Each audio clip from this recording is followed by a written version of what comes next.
बाकीच्या ठिकाणी घंटा गाड्या पोचतात, गाड्या पोचतात, सर्व होतात. धनाढ्य आहे हो, धनाढ्य आहे. कृपया करून या आणि आम्हाला उत्तर द्या.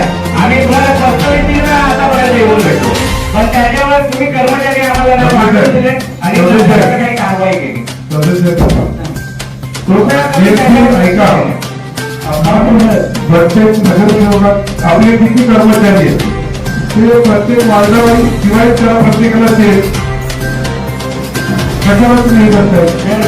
आणि हे नगरसेवकाला प्रत्येकाला इक्वल तुम्ही द्या आणि ते आम्हाला सादर करा. आप अगर ऐसे बैठो खड़े सब रहोगे तो मैं कोई जवाब नहीं दे पाऊंगा. Please request. आपके का नाम महासभा में उठाया तो वहाँ पर विरोध चालू हो गया, क्या है पूरा मामला बताएंगे? देखिए, जो हमारा रेनी सीजन का अधिवेशन हुआ उस अधिवेशन में माननीय आमदार रईस शेख साहब ने हमारे बजट के बारे में आरोप किए कि हमारा भिवंडी का बजट जो है वो बहुत गलत है और 1100 करोड़ जो बजट दिखाया हुआ है वो बहुत फुगा के दिखाया हुआ है, गलत तरीके से दिखाया है. बजट जो होता है वो 4 इस पे रहता है, उसका पूरा डिटेल मैंने महासभा के सामने रखा है. कैसे बजट आया उसके बारे में पूरी मालूमात मैंने महासभा को दी.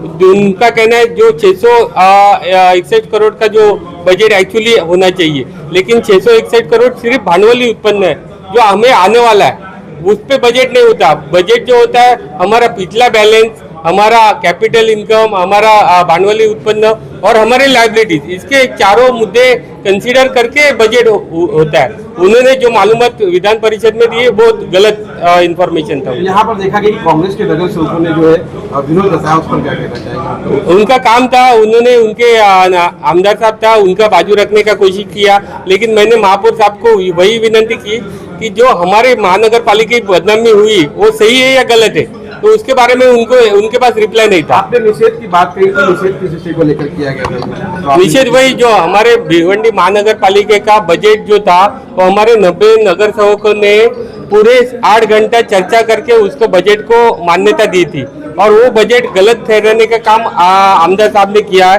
उसके बारे में मैंने निषेध व्यक्त किया था. नगर सेवक आपके साथ में क्यों नहीं खड़ा हुआ? देखा गया कि इस तरह से वहाँ के नगर सेवक मतलब कांग्रेस के नगर सेवक एकजुट होकर आपका नहीं, भाजपा के सभी नगर सेवक मेरे साथ में थे. इवन कोणार्क विकास आघाड़ी के थे, शिवसेना शिंदेगढ़ के नगर सेवक मेरे साथ में थे. देखिए गया कि उठाया जा रहा था, लेकिन नगर सेवक कहीं ना कहीं उनके सवालों को अनदेखा किया जा रहा था. क्या पूरा मामला है बताइए? क्या होता है कि भिवंडी शहर में आज तक ऐसा आमदार का काम देखा नहीं ना. आज भिवंडी पूर्व के जो हमारे आमदार है, पश्चिम की जो आमदार है, दोनों भी विकास पुरुषों में उनका नाम क्यों लिया जाता है? जो विकास सही में हुआ है, क्योंकि भिवंडी शहर की जो खस्ता हालत है, देख रहे हैं कि हम लोग 15 साल से 10 साल से हम लोग फंड से झूंझ रहे हैं, अभी भी झूंझ रहे हैं. हम लोग 2-2 लाख रुपये मोहताज है, 1-1 लाख रुपये के लिए मोहताज है. लेकिन 2 से 3 हजार करोड़ का फंड जब रईस शेख साहब ने लाया तब ये भिवंडी का विकास पुरुष नहीं कहा जाएगा क्या? और इस टाइम पे जिसने निषेध किया है उसने ही 1.5 घंटे के बाद 1 घंटे बाद बोल रहा है कि उस आमदार का, दोनों आमदार का काम अच्छा है. मतलब जो आदमी बोलने वाला है, मैंने पूरे महासभा में उसका निषेध किया है. उसका नाम है वैभव भोईर है. उन्होंने क्योंकि पहली बार चुन के आए, उन्होंने थोड़ा पढ़ाई कम किया होगा. एक बार निषेध करते हैं और दूसरी बार बोलते विकास अच्छा किया है. तो आप ही समझो कि सामने वाले का निषेध कौन से हिसाब से निषेध था. उनका मानना ये था कि भिवंडी निजामुल से काम पर क्या जहां पर कमतरता है, हमारे आमदार साहब बहुत ही टेक्निकली विषय पे आए, विधानसभा में प्रश्न उठाते हैं और जो टेक्निकली विषय है उनके समझ में नहीं आया कि भिवंडी शहर में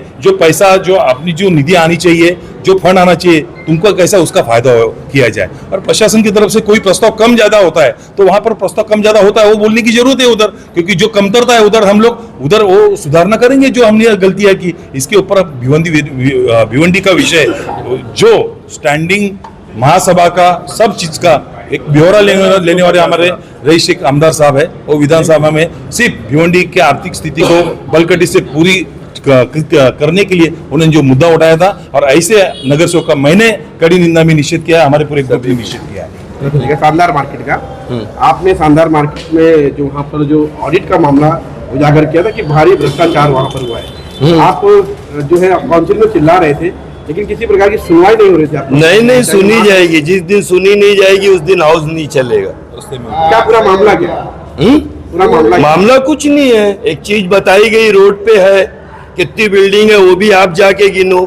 उसकी कितनी घरपट्टी होती है वो भी आप जाके गिनो, वो कितना साल पहले बनी है वो भी आप जाके गिनो, इस प्रभाग में कितनी घरपट्टी अब तक वसूली गई वो भी आप जाके देखो। मैं दावे से बोलता हूं कि कई करोड़ रुपए का घोटाला वहां पे हुआ है और डबल किस्म का काम हो रहा है वहां पे जो पीछे के मकसूम साहब प्रभाग अधिकारी थे उन्होंने कई एक काम ऐसे विवादित करके अपने जगह पे से चले। अगला कदम क्या रहेगा? जिस तरह से आपने भ्रष्टाचार का आरोप लगाया है, तो क्या इस पर आप कोई ठोस कदम उठाने वाले हैं? ठोस कदम उठाने का पत्रकार सर ये है कि कोई गली कूचे में शानदार मार्केट नहीं है ना?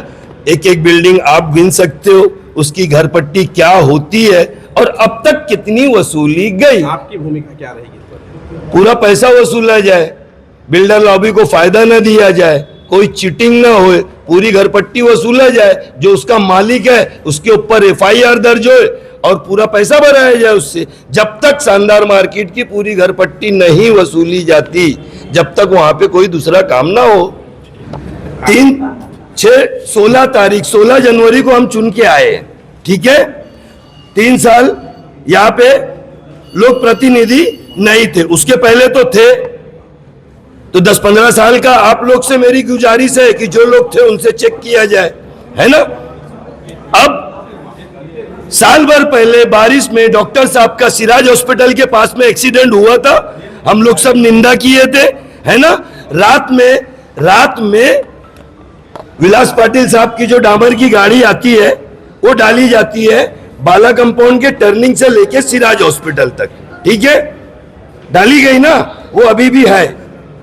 अब अगर आप यहाँ पे एक क्वेश्चन कर रहे हो कि एक खड्डा भरना है, तो हमारे पास खड्डा भरने का तो पैसा नहीं है, तो कम से कम हमारे कारपोरेटर या हमारा आमदार ये तो नहीं बोल रहा ना हाउस में कि कमिश्नर हमारी सुन नहीं रहा है, हम तो करवा रहे हैं, हमको देख के कर्मचारी भाग रहे हैं, हम तो खड़े हैं ना, ये करो ये करो ये करो ये करो। तो इसके लिए कह रहा हूं कि गुनाह किसी और का, सजा किसी और को ना दी जाए।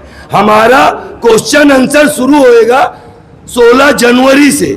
16 जनवरी के पीछे का हिसाब प्रशासन दे और मांझी नगर सेवक दे। सेवक का निषेध किया। देखिए, हमारे आमदार साहब के बारे में इस तरीके की भाषा का कोई वापर करेगा तो हमारा गट चुप नहीं बैठेगा, और हम लोगों ने पुरजोर तरीके से उसका निषेध किया और ये आगे से हम देखेंगे कि ऐसा कुछ ना हो, उसकी हम खातिरी करेंगे।